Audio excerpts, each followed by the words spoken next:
বুমলেট 250 টাকা করে। তারপরে ফান 200 টাকা করে।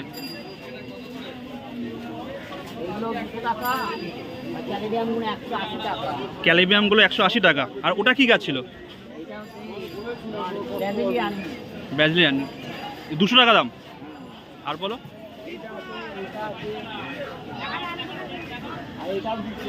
ওটা কি গাছ আছে?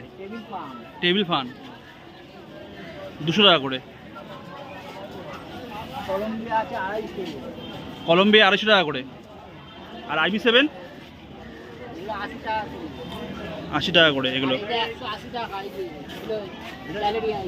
হোয়াইটটা 180 টাকা, শুধু 80 টাকা করে দাম। 180 টাকা করে দাম এগুলো। সিম্মোনিয়াটা কত করে? সিম্মোনিয়াও 180 টাকা করে দাম। এটা কি আছে বলো, কি নাম? ক্যালিপিয়া ভ্যারাইটি, শুধু 80 টাকা করে দাম। এখানে অনেক রকমের ইনডোর গাছ আছে, বিভিন্ন রকমের নাম দাম আছে। গাছ ছোট বড় সাইজেও আছে। অর্কিডটা এখন দাদার কাছে এই মুহূর্তে নেই, 2 সপ্তাহ পরে আসবে। তোমার নাম ফোন নাম্বারটা বলে দাও তোমার। সঞ্জীব ঘোষ। আর ফোন নাম্বার 8777250061।